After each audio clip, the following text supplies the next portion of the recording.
Question. Draw a ray diagram of an image formed when an object is placed at a distance of 10 cm from a convex lens having focal length 20 cm. Write any two nature of image thus formed. Calculate the power of the lens. सुरुमा question बुझ्नु पर्यो ल हेरौँ है यो क्वेसनले के भनेको छ त भन्दाखेरि रे डायग्राम बनाउनु पर्ने रहेछ एउटा इमेजको यो इमेज चाहिँ कहाँ रहेको छ त भन्दाखेरि object is placed at a distance of 10 cm from a convex lens एउटा कन्भेक्स लेन्स रहेछ है कन्भेक्स लेन्सको 10 cm पर राखेको रहेछ अब्जेक्टलाई चाहिँ हेरौँ है अब्जेक्टलाई 10 cm पर राखेको छ यानी कि अब्जेक्ट डिस्टेन्स भयो ह्याभिङ फोकल लेन्थ 20 cm तर यसको फोकल लेन्थ चाहिँ कति रहेछ त 20 cm रहेछ यानी कि फोकल लेन्थ भनेको अप्टिकल सेन्टर र फोकसको बिचको डिस्टेन्स फोकल लेन्थ अब हेरौँ त भनेपछि के बुझ्नु पर्यो अब्जेक्ट चाहिँ हाम्रो बिट्विन ओ एन्ड एफ रहेछ है ल अब त्यही आन्सर हामीले फिगर बनाउनु पर्यो अब फोकल लेन्थ 20 cm भएको हाम्रो कपीमा आउँदैन त्यही भएर के गर्नु पर्यो त हामीले भन्दाखेरि अब रेसियो लिएर त्यसलाई घटाएर गर्नु पर्यो सोलुसन सुरुमा के गिभन छ त्यो लेख्नु पर्यो given object is place at distance of 10 cm यानी कि object distance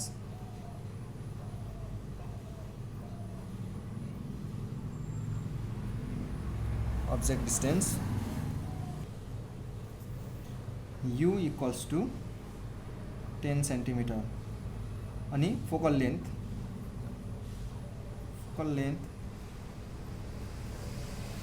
small letter f ले डिनोट गरिन्छ f भनेको छ 20 cm अब यसलाई रेशियोमा लैजाउँ यहाँ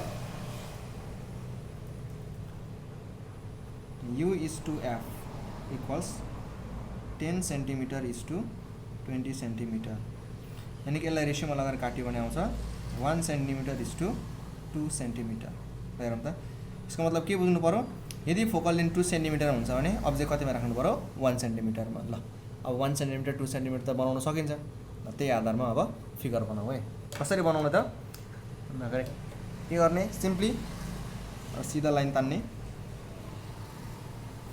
यहाँ हाम्रो प्रिन्सिपल एक्सिस भयो त्यसपछि लगभग यो लाइनको बिचमा परपेन्डिकुलर लाइन तान्नु पर्यो अलमोस्ट 2.5 cm माथि 2.5 cm तल या त तीनटा लाइन तीन लाइन माथि तीन लाइन तल परपेन्डिकुलर लाइन तान्दा पनि भयो त्यस पछाडि प्रोटेक्टर लिने अनि त्यस पछाडि तल्लो पोइन्ट र माथिल्लो पोइन्ट यहाँ पेन्सिल राख्ने अनि प्रोटेक्टर यसरी मिलाउने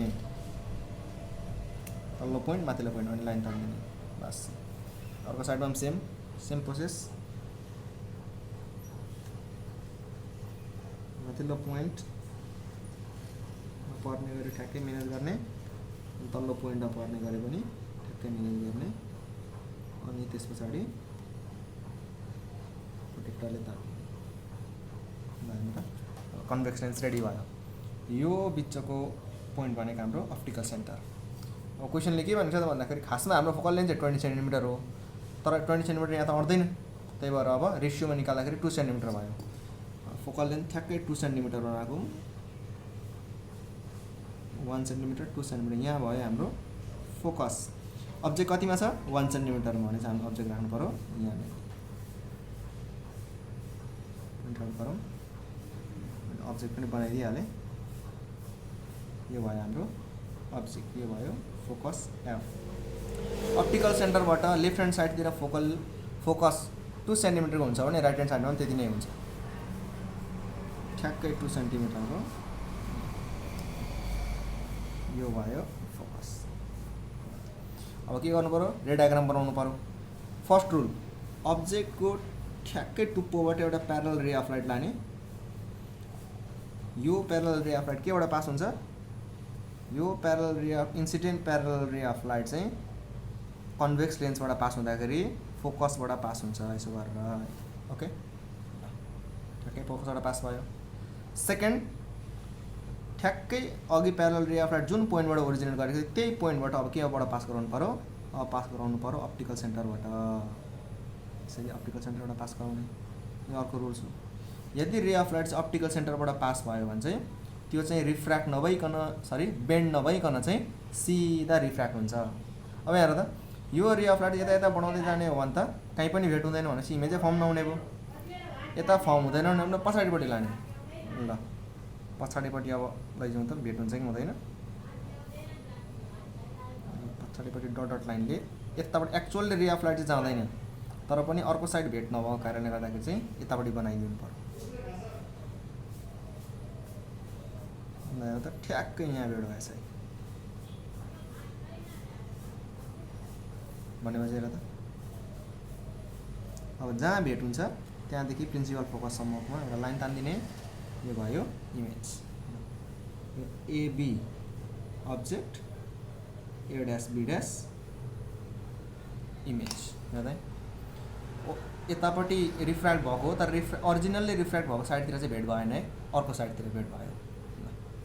यो भयो हाम्रो रे डायग्राम भयो है।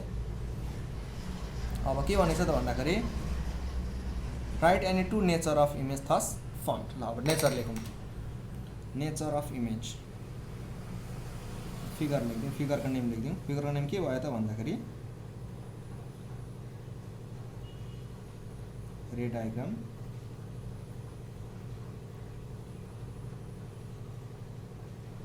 of image found when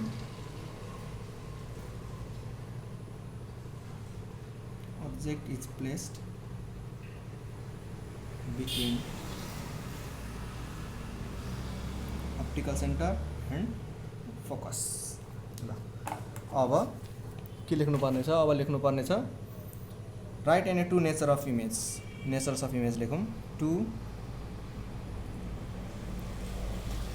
natures of image. ल यो इमेज कस्तो खालको छ त भन्दाखेरि नम्बर 1 भर्चुअल एन्ड इरेक्ट। ल हेर त किन भर्चुअल?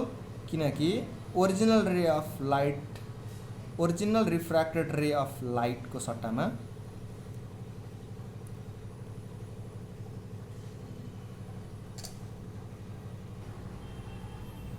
यो किन भर्चुअल भयो त भन्दाखेरि ओरिजिनल रिफ्र्याक्टेड रे मिट भएन, त्यही भएर के भयो भर्चुअल भयो। अनि इरेक्ट भन्दाखेरि जतापट्टि अब्जेक्ट फर्केको छ इमेज पनि त्यतै फर्केको छ, त्यही भएर के भयो इरेक्ट। अर्को 2 भन्दाखेरि कहाँ फर्म भयो त इमेज भन्दाखेरि बियोन्ड सरी at the same side of object. जता अब्जेक्ट छ त्यतैपट्टि इमेज फर्म भयो त होइन, त्यही भएर यो अर्को प्रपर्टी भयो। यता के लेख्न सक्छौँ हेर त अब्जेक्ट भन्दा इमेज ठुलो छ नि त होइन, त्यही भएर हामीले लेख्न सक्छौँ म्याग्निफाइड। के लेख्न सक्छौँ म्याग्निफाइड। ओके अब अर्को पनि छ calculate the power of lens भनेको छ। अब हियर के दिएको छ त भन्दाखेरि फोकल लेन्थ एफ भनेको कति दिएको छ त भन्दाखेरि 20 सेन्टिमिटर। पावर निकाल्दाखेरि जहिले पनि हामीले सेन्टिमिटरलाई मिटरमा कन्भर्ट गर्नुपर्छ है। 20 डिभाइड बाई 100 मिटर। किन डिभाइड भन्दा किनकि 1 मिटरमा 100 सेन्टिमिटर हुन्छ र 20 सेन्टिमिटरमा 20 डिभाइड 100 मिटर अनि कि कति हुने भयो 0.2 metre. Now power of lens P equals to 1 by F। यो हाम्रो फर्मुला हो। 1 डिभाइड बाई 0.2 कति हुने भयो 1 डिभाइड बाई 0.2 गर्दाखेरि 5 dioptre denoted by D। Therefore the power of lens